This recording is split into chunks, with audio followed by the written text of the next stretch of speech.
Greetings and salutations, gentlefolk. This here's a story about a young couple from the village of Annisburg that was courting a few years after the Revolutionary War. Courting in the woods, as you know young people want to do.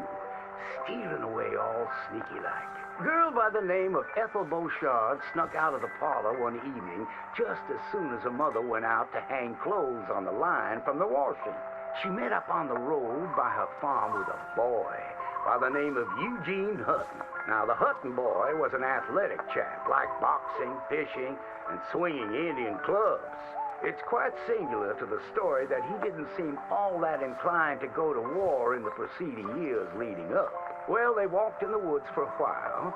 Pretty soon they lost their bearings and no longer knew the north from the south, nor east from west neither. Then they heard a low moaning sound. "What's that terrible noise?" she said all atrim. "Must be a sick calf looking for its mama. They've been known to bawl like that. Let me take a look," said Eugene. Well, old Eugene went and disappeared around a tree, came out the other side, and gave her a terrible fright. Boom! She let out a shriek, then went to chastising. "You should be ashamed of yourself, Eugene Hutton," she said. "Instead of giving a girl protection, you go carry on acting foolish and fresh like the Queen's prize jester." But right then and there, a chilly wind blew through and knocked off Eugene's hat. "I need to get back home. My mama has a terrible temper. She's like to stomp up and down if she finds out we're missing." She is a fair, stout woman, Eugene noted.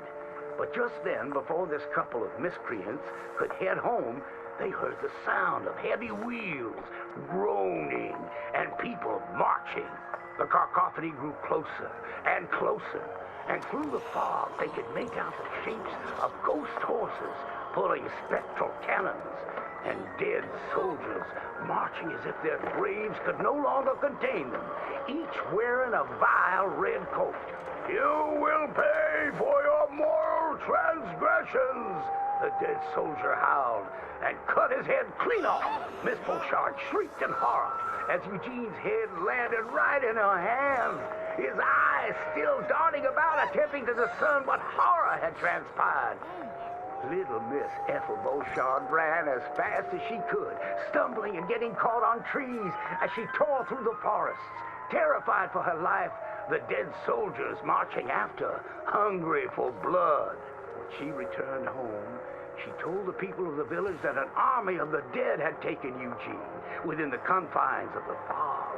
British soldiers who died protecting tyranny were rising from their graves as if to continue the fight for the demonic English. The townspeople erupted in fright and dismay until one doubter came forth and accused her of witchcraft. "She raised the dead to murder that boy for his pursuit of unwanted advances," he said. "So she too must perish." And that very night, they put her to the stake and burned her dead.